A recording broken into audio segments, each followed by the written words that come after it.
kwizera ibiko rirakora no kuri kose. Dukomera amashyi umwami Yesu. Haleluya.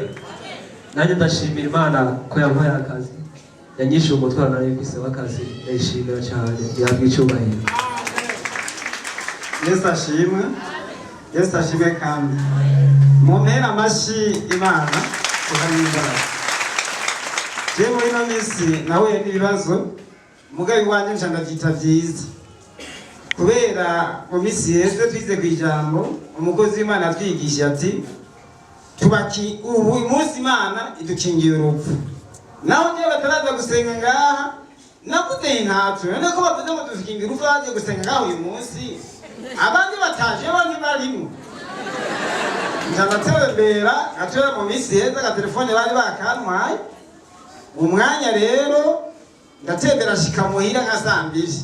Umudamu bari bamugonze sizeye shika muhira saa 4 ngezanu kibarabara ati kuba twakurondera umudamu yapfuye bamujyanye mu buruhukiro.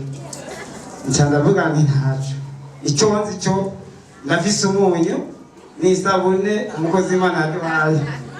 Nshitse muhira ncandoga mu gishingo cyanza kumuraba. Yavuze ko nawe we yapfuye ashobora kuzuka bivanye no kwizera. Dukomera amashyi. Bivanye no kwizera dukomera amashyi umwami Yesu.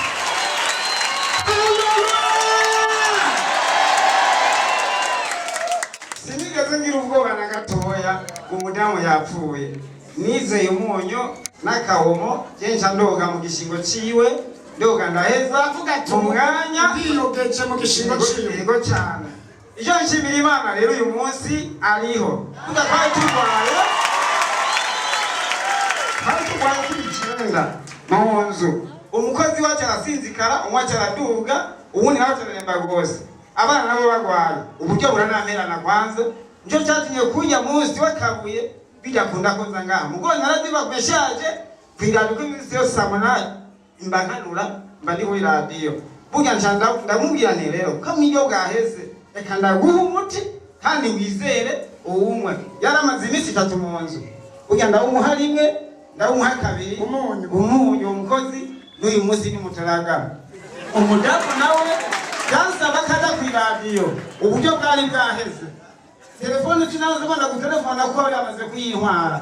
Ari maze iminsi 5 mbere byo wamvise. Burya ncyandamuha amazi ngo yoge mugonda akumubarira ninumirira. Arayana kuyoga ngo mucafu ni wo kuvako. Ariko ndamuhata. Ntiwone kuraya hari bisabune. Nari arayoga uyu munsi yarashize rero agaciye ku radio.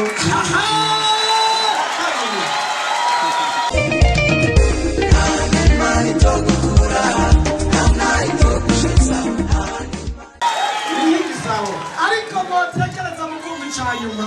Ni sawa. Ni mbega. Ariko ni mucheki ni Kaga kabuye katanzwe ntahabi. Munga kabuto ko kagiye hanze kagiye kuzonera 80. Ndega muri farumasi imiti yaraheze. Nubona no buritici. Ndagenda n'amaguru ntakashike ku rusengero numve ko nanje ako kabuye mugasengera Imana ifashe. Nganze gatoya.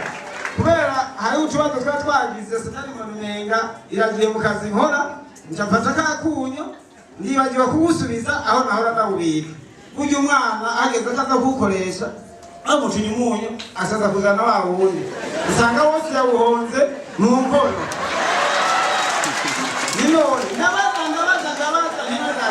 umunyu warayehehe usanga bawutetse. Uvuga rero ati none ko umunyu ari wo wari umuti wanje ukaba wahetse ndabigenza gute? Genda ukuzana kunyu tugasengera amasengesho aracariho.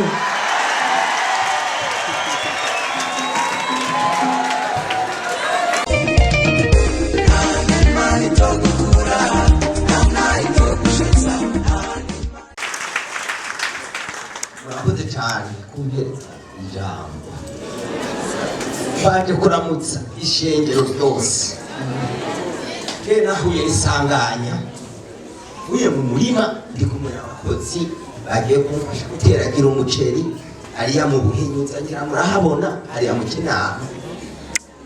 hari ku itariki indwi uku kwezi kwa mbere twaraye duhejeje tugodotse haji bene ipaki y'amatafari bane twari kumwe bose barapfuye.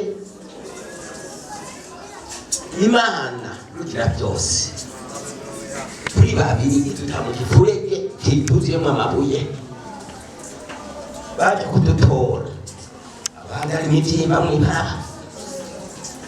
Nagiye kumenya ubwenge nsanze bazanye hajya muri medese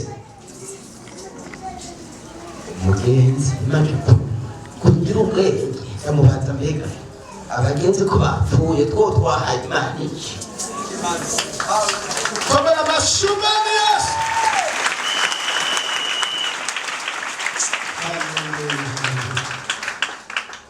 Habye usanga niko nabaye ngabona ukuntu abaganga banyakiriye bakoze ibishoboka banshaka isi iyo aya mapansuma mbona nayo mu nyuma umukozi w'Imana nasanze ngaha yafatiye bajaji hariya nari maze nk'iminsi subira kuri medese ndabyihutse. Haleluya. Nukuri birumvikana mutaba umukozi w'Imana bo ngaha n'uyu bari ngaha haranye yafatiye bajaji turavyibuka ati sanga bari mu masengesho yego iri gufa rero iri kinyuma abaganga basabye ko bazorikora ejo arakantu basabye ko kuriringaniza Imana irakora nze ndatakwiga ntacyo urambwira amasengesho Imana irakora. Dukomera amashi umwami wacu Yesu. Uyu muntu murabona ko yavuye mu rupfu, murabona ko akuze ari umutama, akaba ari kashima Imana arira, biraboneka ko Imana hari icyo yakoze gikomeye cyane. Haleluya. Imana irakora cyane n'ibiki yakora. Dukomera amashi umwami wacu Yesu Kristo. Amasengesho y'abaripatanse azoroshiriza kubazigama no kubarinda. Aya masengesho dusenga azorushiriza kubazigama no kubarinda mu buryo bukomeye cyane.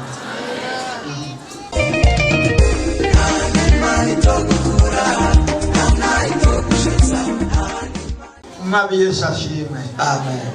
Mwami Yesu ashimwe mara pili mara tatu. Komera amashi Kabisa. kuko avugira kera ya mbo. Jewe mbaye maze imyaka 3 ngaho mu bitaro byo mu Buyenzi. Amaguru yanjye yarabunzwe aramererwa nabi n'umutwe urajamwo n'amaso arajamwo.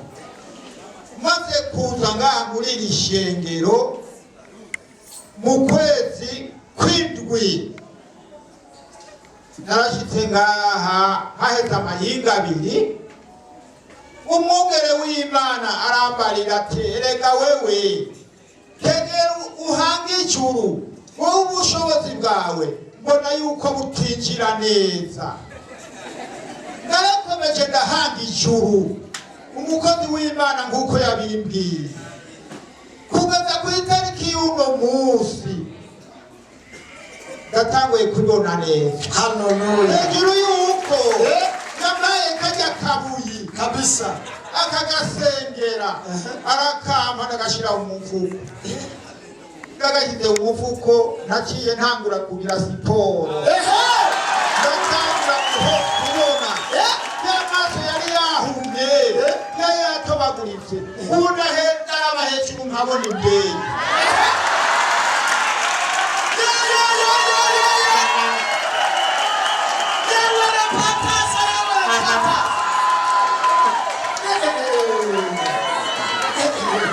Ariko ibi bintu muri ko murabyumva cyangwa si ho muri?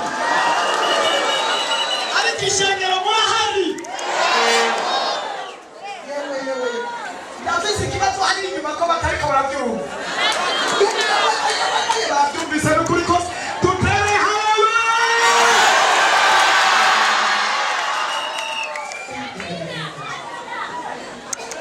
nanjye ndafashijwe kwe ubu urabona indege ubu kugera ngaha ndabona indege ndabona niyonja ndatambuka nk'inkanyanyasa umudugu ubu ndamenya kubika nayo kare babanza kumfata ukuboko kandi n'umugabo mbona yuko natawushobora gufata ukuboko none ubu ndashoboye ugata ngaha aho ngereye ngaha kuwa Mungu ndabishoboye noshinga intahe yuzure icyo Imana yankoreye kabisa kubu rero icyo nkeneye ngene ko musengera kundi nazanye akundi kandi ubushobozi mu mubiri wanje ikindi cya kabiri nkeneye yuko munyarika mu ishengero ngatanga icyo abandi batanze mugabo muri ibyo bintu byo kurongera ikibanza ndoronka bitatu kabisa kimwe kubikorera neza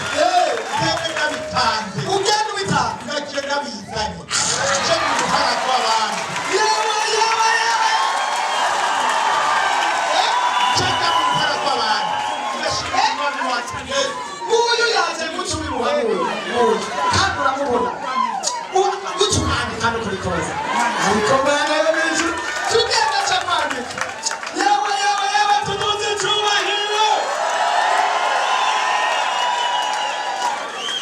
nawe utazokora izokoresha ibiti n'amabuye nawe utazokora izokoresha abatama bashaje igitangaza n'ukuri kose igitangaza n'ukuri kose Imana iri muri repentance izi ntare zirakomeye ba n'ukuri kose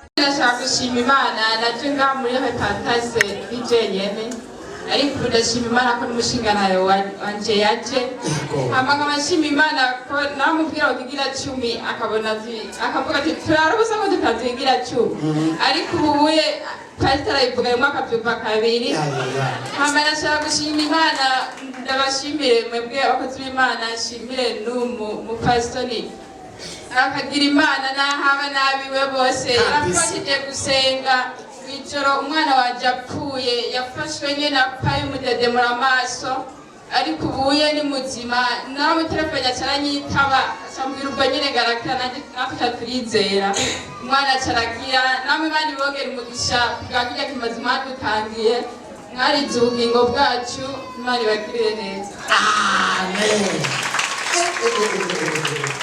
umugabo wawe ko ndamukunze tuvuze rimwe acavyumva kabiri ndafashijwe no kuri kose nanjye nashaka gushinga intahe ejo naragiye ku maziko y'intwaro hanyuma turimo turahindukira dushitse ku Musaga umushoferi ifire ikiracika ariko kubera nari nagendanye kajya kabuye satani yari yashatse kukanyibagiza ariko nshandibuka kumengo sinakagendanye ndakagendana mu ishakoshi hanyuma umushoferi amaze kuvuga ko ifiri icitse ndibwira ati ndazi ngaha turi kumwe na Yesu nta na kimwe tuza kuba twaramanutse turashika ku Musaga arashungukana jewe aranshikana hanyuma nshitse aho nduhugira jewe ntegerezwa kuba nshikira ndavuga ati Imana nihabwe icubahiro ubona twari hejuru hepfo gatoya y'umutemberi ifire igacika ariko ntihagire n'ikintu na kimwe tuba Imana ntihabwe icubahiro ashimwe kandi akabuye nyene no kuri kose haleluya Yesu nashimwe nashaka gushinga yindi ntahe yakajya kabuye nyene jewe ahantu nakorera abakiriya ahantu natangariza bari baragiye abakiriya bashorera bose sinzi cari caratumye bagenda hanyuma aho maze gushiriraho kajya kabuye nari naciye ndagahitana ariko naragashubijeho nukuri abakiriye barongeye kugaruka bashorera amafaranga menshi naho naca ibihumbi 200 ariko ubu nciye ibihumbi 700 haleluya yewe ariko tuduze icyubahiro cy'umwami Yesu ibihumbi 700 ku munsi no kuri kose Imana iriko irakora cyane ntarihari nakabuye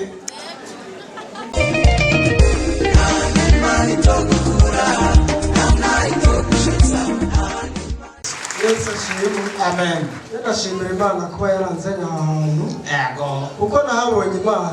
Burya Satani ni umuja. Kuko umuntu akujana mu bihe nakakwereka ko akujanye mu bihe byiza kumva arakujenije.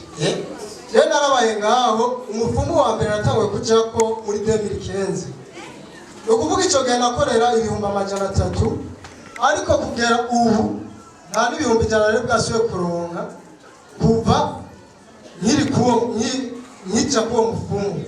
Ayo mahera ntabwo kuyaronka kuva nje ngaha.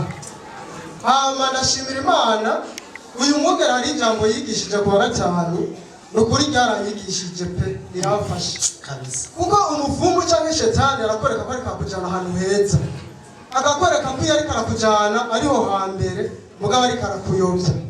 Shengero ry'Imana abantu muri ngaha nukuri twubahe Imana kandi twubahe abakozi b'Imana. Ko je kwego ngeze kubu nukuri ndarushimira Imana yo ngaha. Kubwo twa mu muryango w'iwacu nta muntu yazana umugore umwe bari babishe batatu barenga. Ariko nukuvuga ngiza ngaha ndakwije umwaka ntaraza ngaha byasaba ko nzana ubundi mugore. Ariko mu ndwi ya mbere sinzi umuntu natwaye amafaranga 200,000 ncagirirwa amahirwe cyane kujambo ry'Imana ngaha naza cyanatabagwa. Maze kuza aha nukuvuga guhera ico gihe abantu bose nari mberanye bamwe hamwe narabishiye kuko ngaha. Kuko ntaraza ngaha ari umufumu twakorana byasaba ko ndamukoresha ndamutelefona ati eba hari umuntu mberanye bisaba ko uyu muntu agira vundi agaca aguhindukiza ubwenge ntunyishutse. Burya mu bwo buzima nabubamo urandashimira Imana kuko ndi umwe kandi mfise umudamu umwe. Ico nagishimira Imana pastor Imana ikongeza amavuta. Amen. Ijambo ry'Imana yigisha ngaha misi yose rinkorako kuvyo naciye. Imana iguhezagira. amen ukomera amashumami wacu Yesu haleluya.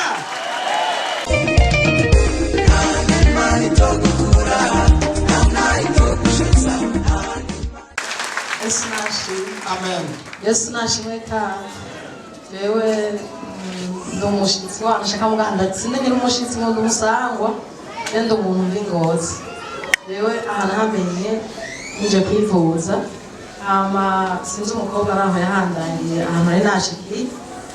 Nafise ikibazo cy'umutwe gikomeye cyane nari ndakivuje imyaka 8 atamuganga arantora icyo ngwaye kandi n'imiti bampa ntaco yamarira. Ariko barandangira ati nyamukobwa aranzana nganye arandagira ati hari umupasitori ngomba kwera aranzana ari Dimashe uyu turabonana umukozi w'Imana tubonanye arambwira ati we nutaha ara uzogaruka ejo. Yaragiye kuraba abaresita yanje aje agarutse yarambwiye ibibazo mfise n'ibyo ngwaye. Imana yo mwijuru asengeye wa mutwe waciyukira. Ariko rero kimwe Satani uko niyumvira kuza gushinga intahe yateza ikibazo. Uko niyumvira gushinga intaha kaneza ikibazo cyo kuniga mu muhogo akazimbika kugara mu muhogo hamwe no kuvuga bitakanga kumvuga. Ubwo rero by'Imana biratangaje. Nari naje mu rubanza nari nzi ko nzoza gushinga intahe mu ndwiza. Nari naje mu rubanza rw'umwana yaronka diplome hama umwana wanje shafatirwa mu urwo rubanza araraba aratubwenge turi kumwe hariya yakiye kuza yarakitse araraba aratubwenge nanje kandi nari naje ngwaye mugaye Imana irashoboza ndashika ngaha. Uwo mwana rero agwaye twamuzanye mu masengesho none yatubonye mugaye gutubona ku ngoroba baramusengera hariya ayi umwana yarakize yatinye kuza ahagaze ica yariya aje. Rero ikintu noshimira Imana yo mwijuru umukozi w'Imana Imana imwongera amavuta. Amen. Warakoze cyane numera amashi iyo Mana. Amen. Ari maze gutanga amahera arenga 10,000 yivuza uwo mutwe atambwaga ntocyo ngwaye izo zakira zose ndazizi amaproteine yose ndayazi Ngozi hose. Imana yo mwijuru umukozi w'Imana. Amen. Sinzi ko no Sinzi ntahe ariko nzoza bishimwe. Numva sinenavyiteguriye mugabo umutima gumye umbwira ngo simpaguruke ariko umva irindi jwi iti haguruka umva umutima wiruka cyane urumva paribwira satani anyobeze sinze kuvuga kandi azi yuko nkubagira ipfuhe kuko niyo shinzi ntahe acazana ibitero ariko kimwe gusa ndazi ko nanesherejwe nta na kimwe ashobora kungira ubwo rero ndashima Imana yo mwijuru uwo mutwe wamenekera ngaha ubu ndaryama ngasinzira sinari nzitiro sinari nzi gusinzira umutima ukarara uriruka wiruka abaganga bakabura icyo ngwaye na hypertension nayo batobora ubwo rero ni mu kwiyoberanya akazamo hypertension n'ubu rero n'imiti narayihagaritse na jewe ubu narakize imyaka 8 yego utanga miliyoni zirenga 10 yego zirenga 10 ariko Imana irahari cyane ntayiba irakora cyane nikora irahishura cyane nishura tudugiriza icyubahiro umwami Yesu yewe Pantase waje hageze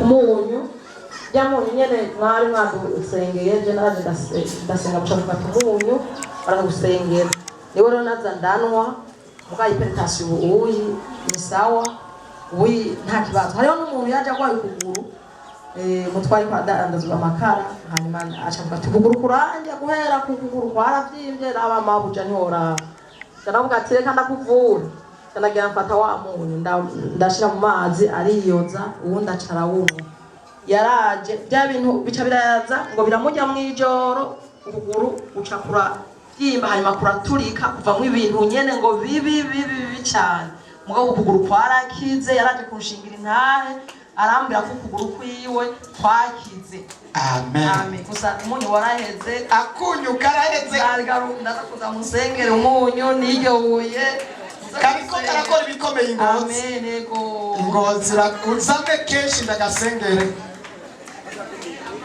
Yesu aguhumugishe asante sana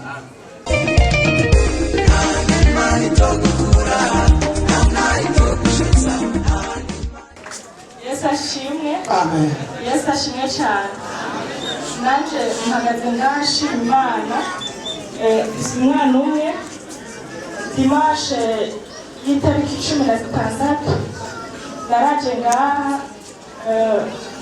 Madame Charlotte arambwira ati namusabira mbere kwa pasiteri uze usengera umwana naramubyaye haheze amezi 3 agwara bronchite hanyuma guhejo twigera turyama hari igihe byamufata bikamuniga ariko umutora ukamuvyura bikamera nabi rero mu kwezi kwa kabiri niho namujana muri kira baramukonsulta baramuraba ati uwo mwana kuba gifungura ni ubuntu bw'Imana hanyuma ndavuga ati none bizogenda gute ngo ni ukumwopera amazuru hamwe no mu muhogo kandi twari dufite igikomere muri famiye hariho umwana bajanye baramugirira operation mu muhogo ntiyavyutse ndavuga ati notabaza basengera kugira ngo nanje ntibishobore kumera nk'uko byagenze kandi abo nabwira bose bavuga ati uwo mwana agumiza ngaho ntiturakira igikomere koko urukwizera guke ndamuzane ngaha Imana ishimwe ku bwa pasiteri Imana imuhezagire cyane naramubwiye nti ndafite ubwoba bwinshi cyane bw'ukuntu nashobora gutwara umwana kuko haba abatanzi cyangwa abandi ntibumva bo bitabura ko natwara umwana kwa muganga rero mu mazuru ntiyahema mu muhogo ntiyahema hama pasiteri ndamushikaniye amufata mu muhogo no mu mazuru urumva ko bari batubwiye ko bamugirira operasiyo mu mazuru no mu kanwa aravuga ati ntugire ubwoba umwana azovyuka ari muzima kandi na anesthesi bazomutera bizomera neza hama numva ndaremye mu mutima wanje ariko nk'umwana w'umuntu ufise umwana umwe utwara inda zivayo n'igikomere kinini cyane arambwira ati madamu tuza uba amahoro mu mutima wawe umwana bizogenda neza aramufata mu mazuru amufata mu kanwa mu muhogo aramusengera Imana iramushoboza umwana baramugiriye operation le 23 février nyene bamugiriye operation imwe yo mu muhogo yonyene mu mazuru bakavuga ngo ntibikenewe ndavuga ati Imana nuhabwa icubahiro kuko ibyo mu mazuru nibyo bibabari cyane ubu mwana ni muzima, ubu mwana umuteruye afise ibiro, afise imyaka yagera kwiza imyaka iri mu kwa kane, ariko ntiyigeze arenza ibiro 12. Rero umwana arakomeye, umwana ariruka, umwana arakina. Nukuri umubonye ubu natwe turashima Imana, ubu yararyama agasinzira, naho nagira ngo ngenda mukubite kubera ko ataryama saa sita ntitumenye igituma, ariko ubu mwana arasinzira. Imana irahezagire, kandi ibyo mwasabye uyu munsi nanditse ko ndabishitsa, ariko nimwaduhamagaye ngo tuze ngaho imbere mutakire, ariko mu mutima wanjye dukomere amashyi umwami wacu Yesu. Tudumbe icyubahiro cy'umwami Yesu. Haleluya.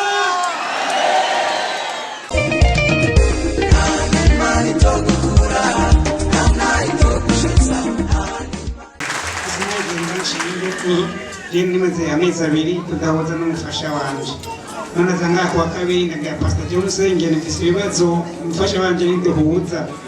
Umaze kunsengera je naratashe ku mugoroba, ngeze muhira natanguye kuntwengera, ndavuga ati ndashima Nafashijwe abafise abafasha batabatwengera, muze tubasengere cyane.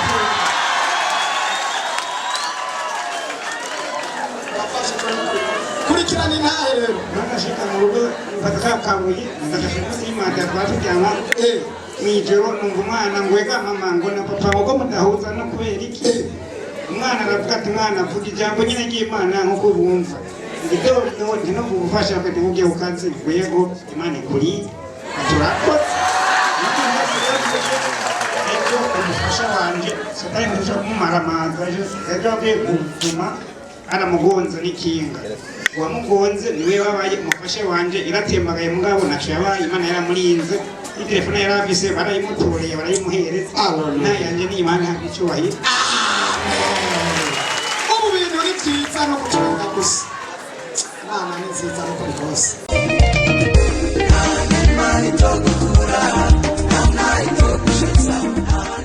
Imana kubandi muri Eglise Repentance. Cyakabiri ndashimiye umutware wanje n'umusitima ku radio, ashara harondeza nta n'umuntu yamurari. Ushikara hatura. Amara amaze kuhatura nanje sharahiye muco. Amarere kindi cyakabiri ndashimira Imana cyane kwakoze ibintu Imana bonga. Je uyu mwana ahagaze ngaha yaramaze hafi umwaka turara twicaye, ni kuvuga hari isaha yagera akacabyuka avuze induru avuga ngo nzo kundirandiye ngo ikoko, tukarara twicaye. Ahantu hose nagenda mu rusengero naramugenda genda kw'Imana yo mutabana, hagereke ndumva ko ndushe ndabona ahantu namujana, ariko tumaze kusanga muri Repentance koze b'Imana baramfasha, uyu mwana bashobora musengera kuva ico genda hamaze ameze muri Repentance. Uwo mwana ni muzima, araryama impanga, araryama. Ndashima Imana cyane, ndashima Imana ko mwatwakire muri Eglise Repentance, twaragenda ahantu henshi tubona musengera uwo mwana, tukabura n'abakozi b'Imana. Yesu abahezekere cyane kuba mutu umwanya kandi mukatwarira. Turahari kandi tuzoguma tubakira mu izina rya Yesu. Amen. Satani yarashavuye cyane abonye umwana amaze gukira. Muri iyi ndwi aca atandukira umwana mpetse, kuwa mbere turatwicaye umwana ararabuze induru, twagiye saa 8 z'ijoro.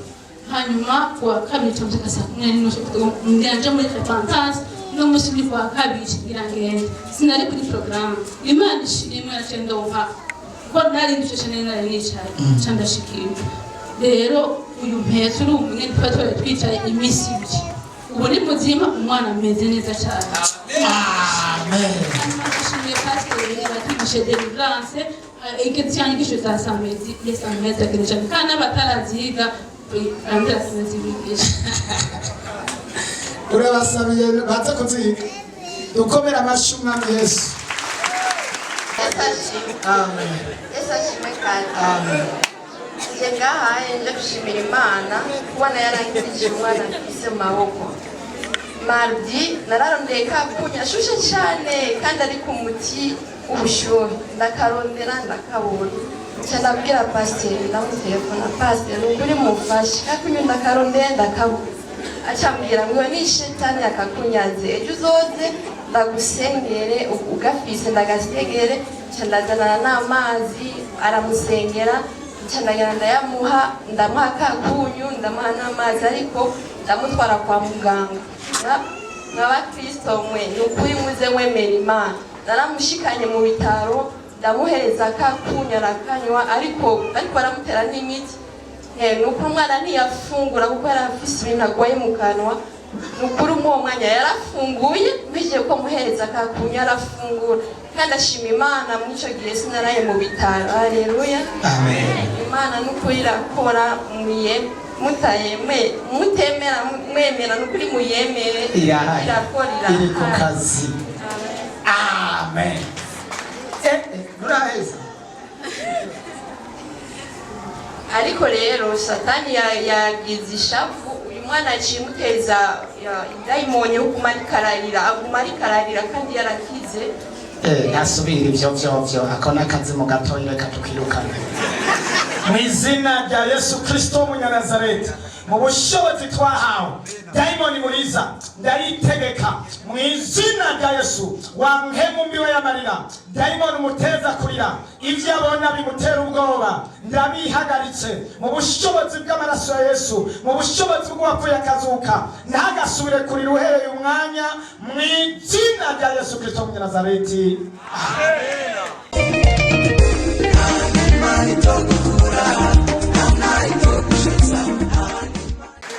Yesu ashimwe shengero ry'Imana.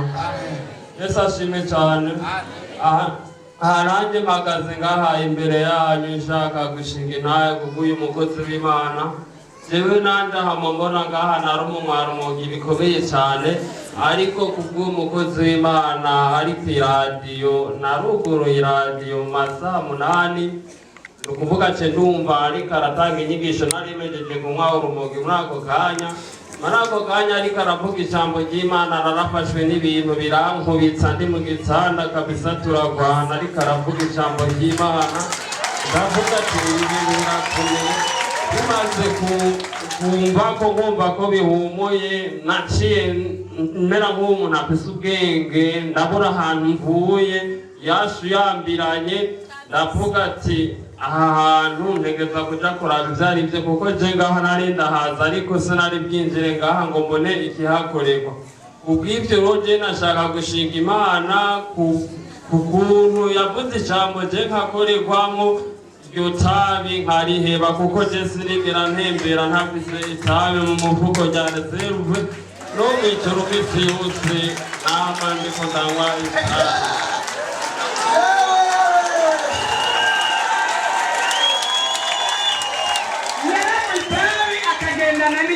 Zero bagenda uyandi majambo yakirirwa n'itabi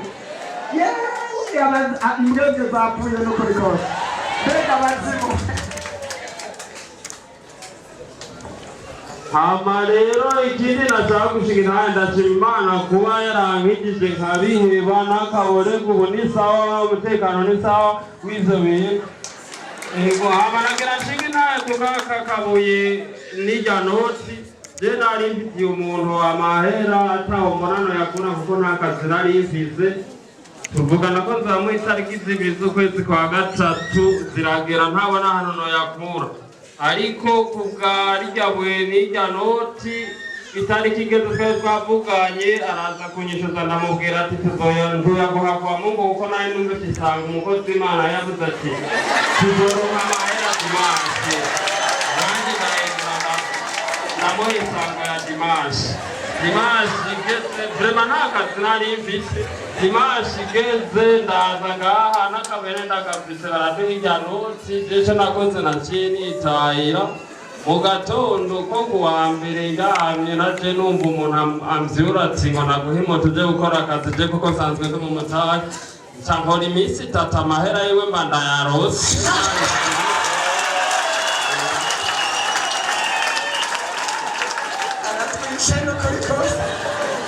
Uziko ariwe watoye amafaranga nyakuri atera kududu cyubahiro cy'umwami Yesu ari kukazi igitangaza gikomeye no kuri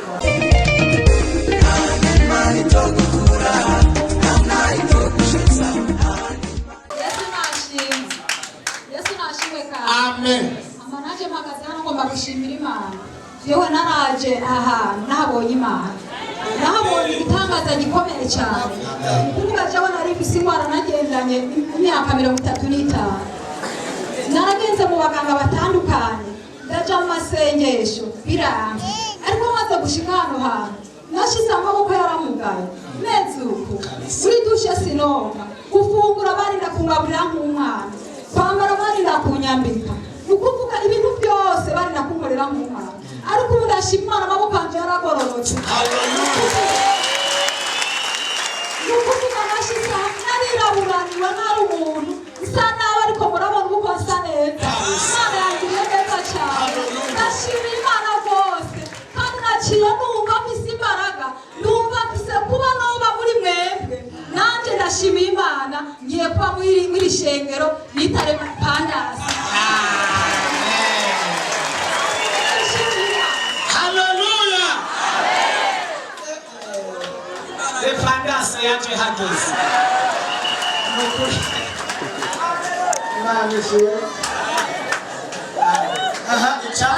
Nishimiye Imana kakunyu by'ukuri akimazi karaye gakoze.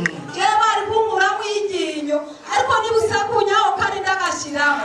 Ubiryinyo ryanje rirakomeye, njama by'ukuri Imana yakoze ibikomeye cyane. Amashimwe kumushinga naye wanje yihanganye muri ibyo bihe nabayemo. Imana imumugisha, Imana imugire neza, kandi ndizera ko tuzobana muri iri shengero tubakora umurimo w'Imana, Imana yaducyura.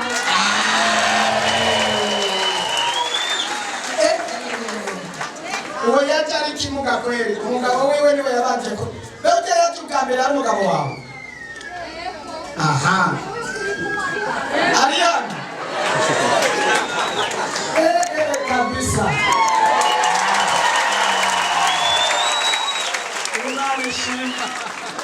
Sinakubarira ati muzane, yaraje arambwira ingene ameze, ingene arembye, ndabwira ati genda umuzane. Bavibuhayira ba imugwi kuri sante, ndamubwira ati genda umuzane azohita akira. None ibyo nakubwiye ubona utabibonye. Dukomere amashyi umwami wacu. Imyaka 35 ari kimuga n'amaboko, no kuza baje bamwangaza agatambuka dufata. Yararembye cyane rwose, yaramugaye mu buryo bukomeye cyane. Yaje yaramugaye, wa muntu yapfa Ingozi yaragwaye imyaka ingahe? Uwa Mungu yashize ngaho imyaka 8. Yaramaze gukoresha miliyoni zirenga 10 zose z'amafaranga, ariko yakize, yatasha akize kuri gusa kandi. Haleluya.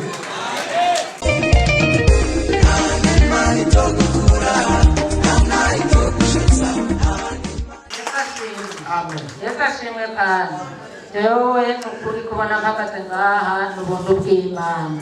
Naheruka ngaha cya gihe yampa yinjira ngaha sohotse ntashe hajya ku mugoroba, nagiye ngo ndajabuka nkorokana n'ikiraro.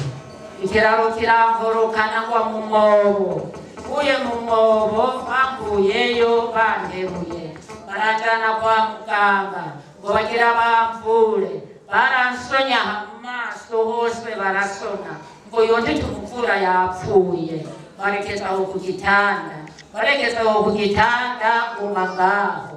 Mukwe wanje yarapfuye ku kazi, abonye bangarukiye ko gatatu batamvura ngo yapfuye, atabwira abana ati nimumuterure mumushiremo munduzeye muri bazaje.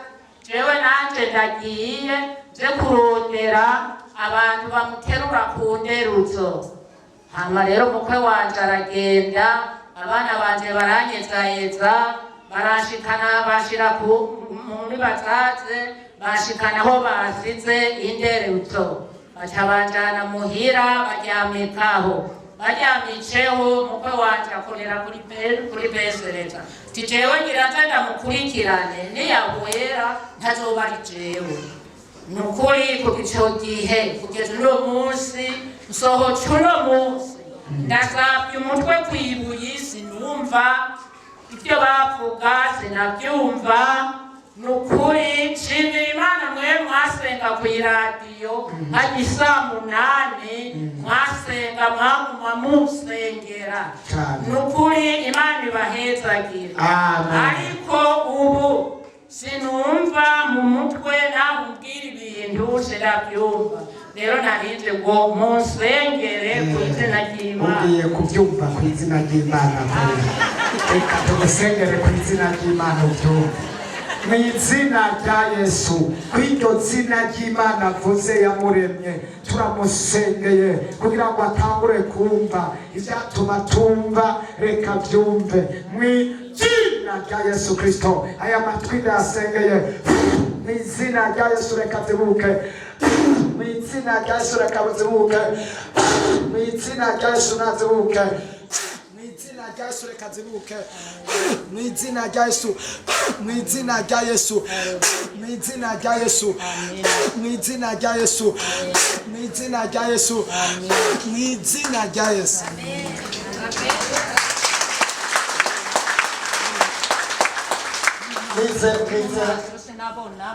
banza umbwire urumva cyane ntiwumva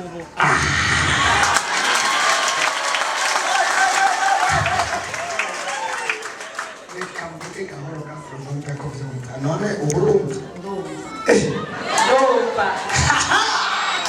Ndumva none cyubahiro cy'Umwami Yesu ndabyumva nticyandumye mpaguruka nari njyamye ijwi ryambwiye ati aho waryamiye muri iki gitanda haguruka ugende gusenga Imana maze mpagurutse maze ngorora ukuguru subira ukundi yumva ndahagaze ciye mbwira umwana yagiye no gukaraba sinkarabye aho nshikira hose naboneye haba saa 4 haba saa 6 nabonye urumva yumva ngeze mu nzira naramukije umuntu umwana w'umuhungu ngo mbega ngo baramugaye teko n'ukuntu bagukomeye teko umugabo uraje niba nubona ushobora kumpa amahera y'ikinga njana ngoma ngo akira igihumbi ugende ko n'ikindi ntanakoma amashyi umwami n'uwakane none Imana yagukijije none Imana irakijije dukomere amashyi y'Umwami wacu Yesu Kristo haleluya haleluya nibaza ko ariko nakoresheje mikoro ubu uranyuma ndakumva kuko mu bwonko hama none witwa gute Mariya ndi muri Mariya ndi muri kandi abashitwa hano dukomere amashyi Umwami Yesu yumvise muri rya zina ry'Imana n'ukuri kose rya zina ry'Imana riramukijije dukomere amashyi Umwami Yesu amen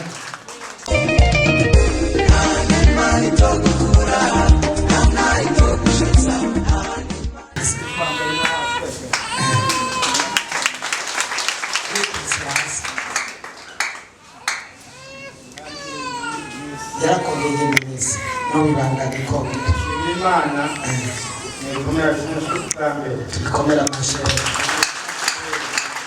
nakwaye nagera kumbone bamwe mu baradunda nawe urabizi amandakire unaka ngenda ko ndarugo kwisebeke ayimana akiri undigendera umunsi wa mbere muri etage ya gatatu cyakumakaro zikumenya ingazi ndiko nagenda ko cyahaye byasohoke hanze akantu bakera kudege tangu ndaseruka cyangwa umutwe hasi nacengera gutaye kubita umutasha arabyimba wamenye wumva turitse hanyuma rero kuguru nawe ndakupirana ndakana n'amazi asubije ngaho buke nahaye ndacamo umunyu ariko bwake ntakitse nagiye kuri umuti urabona nari ko umuntu aba yavesi ayikubise hasi ngo aruzishika mu mutwe abasezeye isi kandi ese ni Imana cyane ko yenyunga ibisi kubaho kandi yaranamukijije reka ntukiwayigumengingira sinetse ko ndahava nkabashimye cyane dukomere amashyi Umwami wacu Yesu Kristo arakavura kwegura aba n'ubu uratambuka kandi wakorotse kuri etaje inivo zitatu ni igitangaza gikomeye Yesu ashimwe amen nanjye nshima Imana ukuntu yaraye ndi isanganya ry'imodoka twarimo tumanuka imodoka yavuyemo ipine turiko turirukanka tumanuka nyene isimbira nka hariya mugabo Imana yaratubwiye neza twese twasigaye turi bazima. dukomera amashyi umwami Yesu yamarinda abantu biwe Imana ihabwe icyubahiro. Amen. cyane umukobwa wa Yesu. Naheruka ngaha kera yego Yesu ashimwe. Amen. Se byinshi byo gushimira Imana mugabo nahisemo kimwe uyu munsi. Naragwaje mama wacu akora neza ne muri maternité.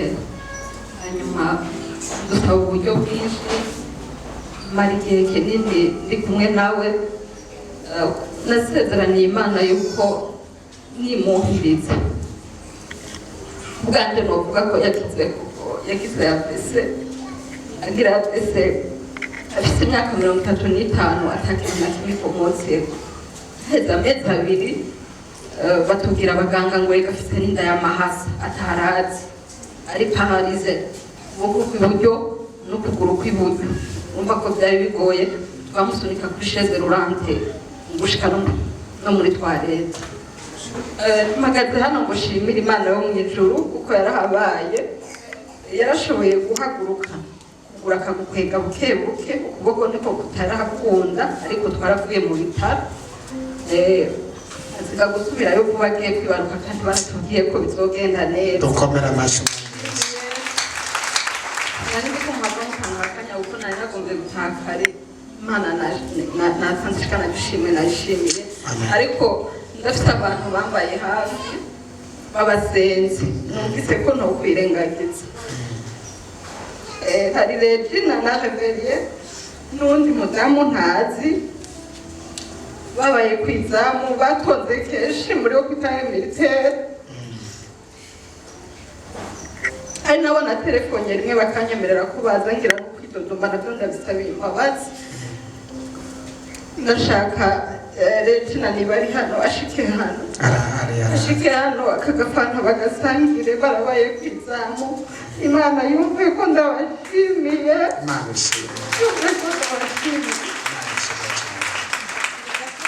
Yesu ahezagire abasenzi.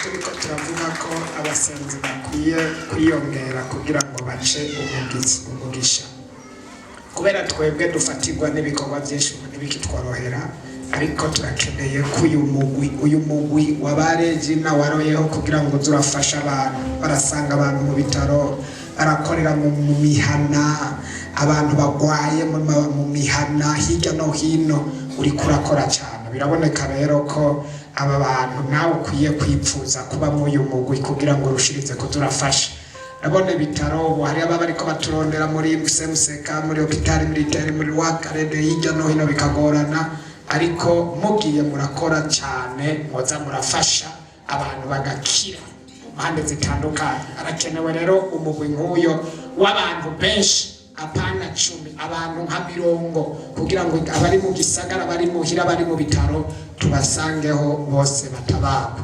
Yesu ahezagire uwo mugwi kandi ahezagire n'abagiye kwitanga mu uwo mugwi gusengera abagwaye mu mpande zitandukanye dukomera amashumwa meza.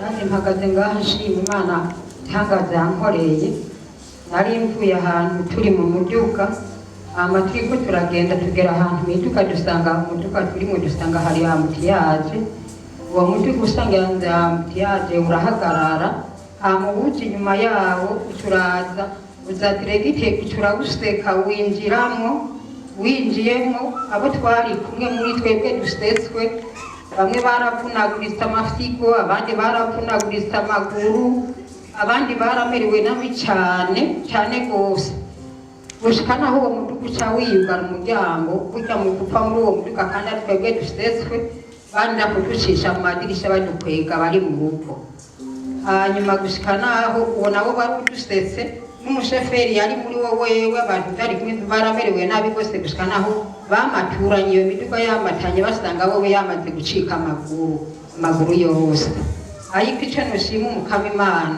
yararambuye ukuboko kwayo kweri iranhigira jewe abandi bose bumva baciye baja mu bitaro ari bimuga abandi bamerewe nabi ariko je nifuze naguze imiti ndi muhira ndakirira muhira ndavuga ati mana habwa icyubahiro warambuye ukuboko kwawe urankingira rukomera amashi icyo ni icya mbere. Ikigira kabiri mu nyuma zaho ndagwara ndamererwa nabi cyane ndagura imiti ya malariya ngira ngo ni malariya ndayinywa ndayimara biranga ko ntora bitende byase ko ntora bitende ndaza ngaha basengeye iminsi ibiri gusa abakozi b'Imana ubwo nyene nca ndakira hanyuma mu nyuma zakira gatatu nongera umunsi umwe nari mu nzu ndyamye nza numva ikintu umenga ni moto kiriko kirazunguruka inzu mbamwo kurya nyene moto igenda nca ndavyuka ndasenga ndakemeya fata amazi dukura ngaha hezagiye ndamizagira inzu yose ndiyoga ndagotomera nguma numva iyo moto izunguruka inyuma y'inzu hama nyene nkomeza gusenga ndaryama nyene ndatimba numva iyo moto iguma ititima hanyuma bukiye mu gitondo ngeze kwikangura asanga iyo moto yarenga yahunumye sanze yahanumye fashe urugendo ngiye ngeze mu kayira ndanumva nyene ya moto yongeye gutitima ndahindukira ingambo n'imbangamba mbona nta hantu hamwe mutima mbona imoto impande yanje ndavuga ati mu izina rya Yesu nzanumva iyo moto ni ikintu kiri mu mutwe kiriko kiragendagenda mu mutwe ndavuga ati mu izina rya Yesu hari kuwa mbere bukiye kuwa kabiri naciye ndagaha amasengesho barasengera ubwo nyene ibyo nta na kimwe carenzaho hanyuma mu yingiheze nyene nta na kimwe carenza bisigura oya nta na kimwe carenza sinasuye kumva iyo moto nta na kimwe carenzaho hanyuma rero mu ndwi iheze naho ndongera nyene ndafatwa ndagwara cyane ndagura imiti ya malariya numva nyine ko ari malariya ariko wewe uzugura imiti wagiye kwa muganga cyangwa ucupfa kugura imiti ndipimisha bakambwira ngo ndagwaye malariya sawa ndipimisha hama iyo miti ndayigura ndayinywa ndayimara biraka kuntora bitende byafite ko ntoye bitende nongera cyafatwa nyine n'agahehera nkarara ndakorora mukarinda bica nicaye abandi baryamye iyo miti nayimaze cyane zungurutse ubwenge toya iyi ni dayimoni kweri yangendeye ncanongera ndaza ngaha abakozi b'Imana baransengera uko kuntu nari ngwaye numva umenga ni malariya nako gahehera nari maze yinga zibiri ndara nicaye kujya kwibido yicara y'amazi ntigira mpengera kubusa yango njyame abakozi b'Imana bapfuye kunkorako naciye nkira nego kweri naciye nkira ikindi Imana yangu wewe Imana yawe nukuri kose uzi ko ibigeragezo byose Imana yawe imaze yego nje ngaha kweri bapfa kunkora ko ntankira kabisa dukomera amashoka ikindi nabo ntahiriwe nk'uyu muntu nukuri kose ikindi nacyo mperukiyeko ari ifise umuryango wanje ari mu bibazo bidasanzwe muramukatanje ari mu bibazo bigoye gose uko nje ngaha nkama ndamwereka Imana ndamutangira umutwaro none Imana yarayimukuye mu gasuzuguro yari mu karayi gaheze Imana ihabwa icyubahiro komera amashyi umwami wacu Yesu Kristo mama kabisa aratubwiye ibintu biko afise ingwara kirakuza hano gusa n'igitangaza gikomeye haleluya abantu b'Imana amen rero ngo ndababwira ikintu Imana yakoreye muri aya mafungo y'iminsi indwi aya mafungo y'iminsi indwi Imana yarankoreye ikintu gikomeye cyane nta n'ukuntu hano nakivuga jewe iyo minsi indwi nari mu mafungo narashikiwe n'amageragezwa akomeye cyane burya jewe hari ku munsi wa kabiri ndota inzoka ndayifashe gutya irankomoreye mu nkomaye ngaha ivunira mw'iryinyo ivuniye mw'iryinyo ndavuga ati ibi bintu ko bageze kubimbwira yuko nkasubira kurota ibintu by'inzoka zizoba ari ingorane zikomeye cyane abakozi b'Imana bari babimbariye ngaha hama ku munsi wa gatatu ncanvyuka menetse umutwe cyane gose urameneka ndavuga ati none ibi bintu n'ibiki narasenze ndafata na kakunyu ndanwa numva umengo umutwe ugumumenetse ndavuga ati kangure utunini tw'umutwe isubire numviriza burya ntibyatevye umudamu acaragwara agwaye ndavuga ati none yoba ari malariya gwego yoba ari malariya bigenze ngaho ndavuga ati mboje ibi bintu ushobora kubitahura ibi bintu byo barabadayimoni babinjiye ko iryo nzoka ari inkomoye barabimbariye birinda kuba byo bari byo ndasenga kuwa gatanu muzehe agomba kumanuka kugira ngo aze ngaha ngo abone ngo ahantu nabohokeye dimanche dushitse ngaha dimanche ngomba kugira ngo abakozi b'Imana basengere muzehe acambira ati nkeneye kubona n'abakozi b'Imana burya mvuye ngaha kuwa Mungu hageze ku wa mbere araremba gose amaze kuremba numva ivy'Imana yavuze ngaha ko igiye kutwiyereka canje ngaho ku wa mbere ndasenga mw'iryo joro maze gusenga fata ukuguru yaguma ambwira ngo namwagaze misi rero imaze igihe kirekire ambwira ngo nyagaza kwirino ngo nibimeme vyamufashe ngo nivyo vyama biramujyaga nije sinzoguma ndakwagaza buri mwanya nzara nkasinzire ntigikunda yewe ikaba ari ivyo bintu nguma ndakwagaza yewe uno musi ngoma ndagusengera cyafata kwa kuguru ndagucakira ndagusengera kwa kuguru ndambaza Imana ati Imana wabivuze kuzoguma utuba hafi utwiyereka mw'iyi misi yawe makuge tugira ibintu bishashe tutari bwabone Mana ndasavye ubinyereke Kunja nafashe kwa kuguru nagusengeye kera numva arasinzira yasinzira haciye akanya gatoyi numva ararandamutse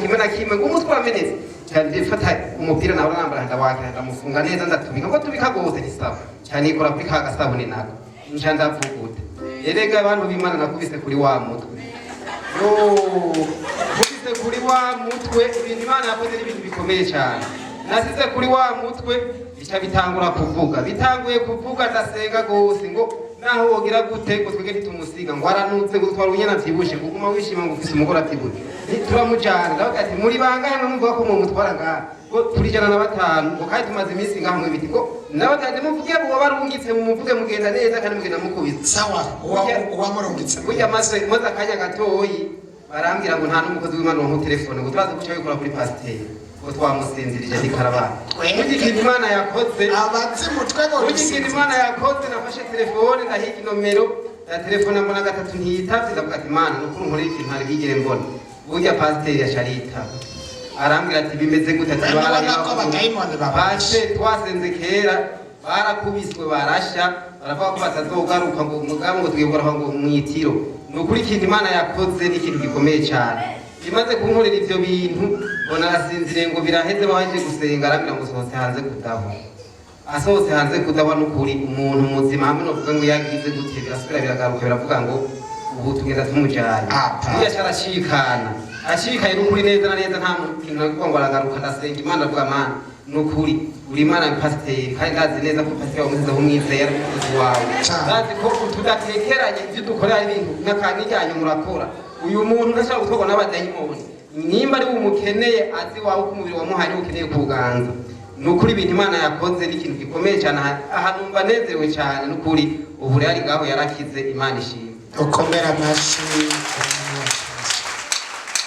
abadayimoni batarabesha ngo ntibagenda kandi bagiye nta kuri bavuga n'ababeshi nyene n'abadayimoni Yesu ashimwe amen anje mpagaze ngaha imbere y'icengero shima Imana ibintu bibiri ashisenga mu kwezi k'umunani ndushe nemerewe nari ngwaye ingwara yitwa estoma yo estoma yarankubise irankubita mvuga amaze gushika ngaha Imana yarankijije Imana ihabwe icyubahiro ukomera amashi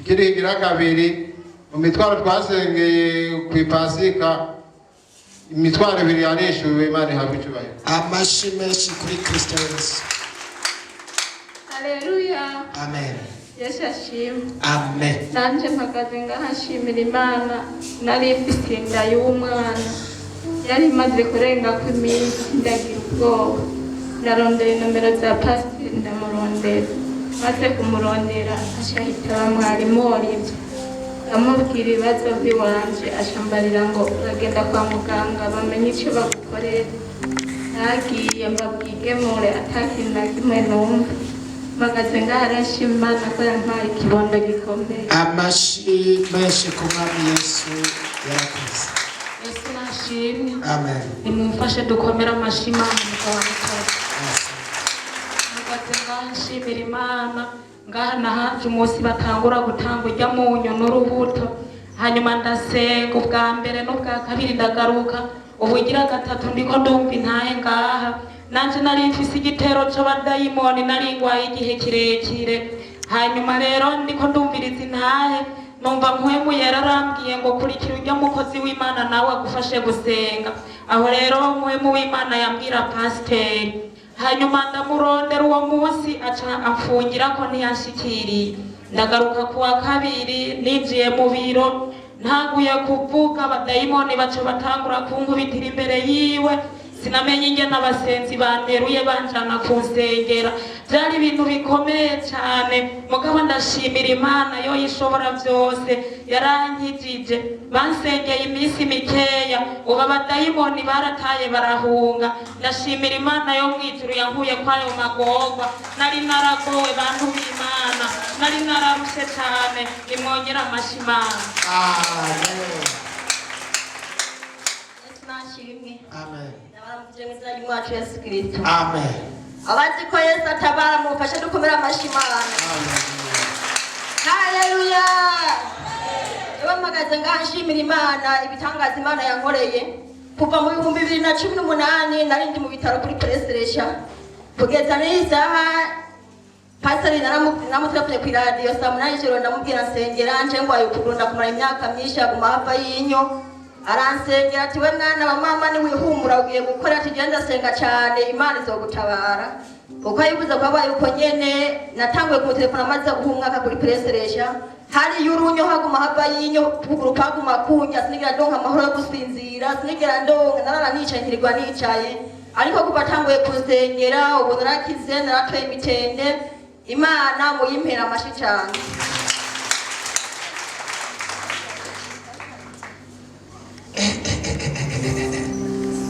aho hantu mbona ari hatari duza barabe mwamiyesi duza urunyo rwari hehe urunyo rwari hehe inyo nyinshi akazi gakoroka sinatambuka natambuye gutambuka ntabwo kuza gusengera ngaha wewe warazibonye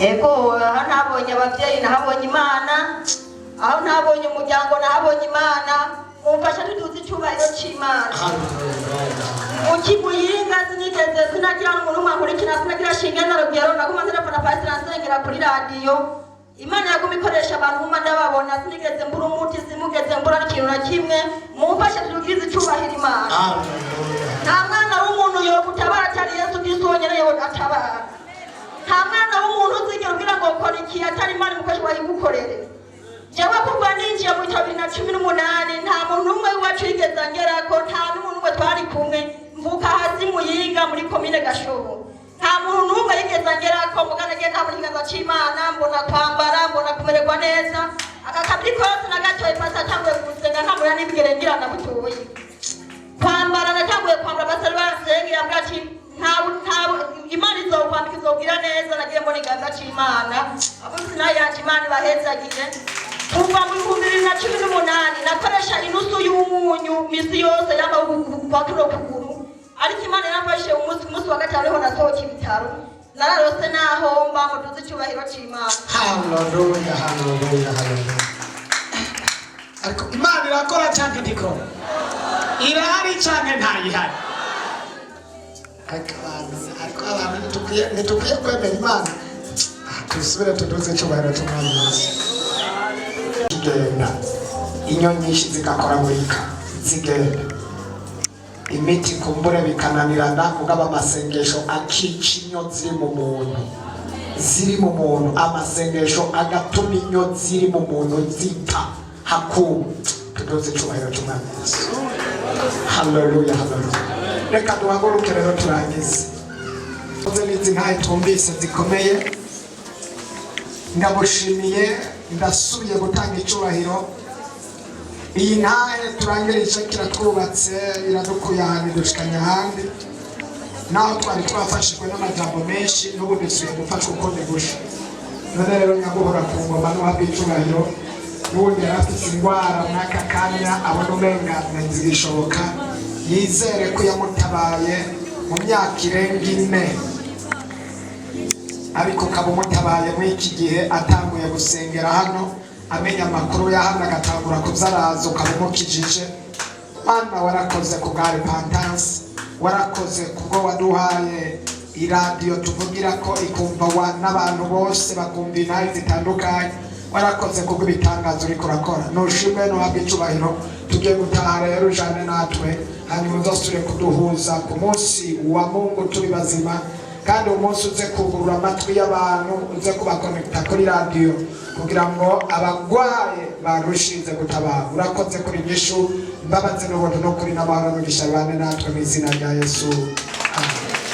Wipfuza kwama uronka ubutumwa ku munsi ushobora kutwandikira agasaraba 257 75 36 96 98.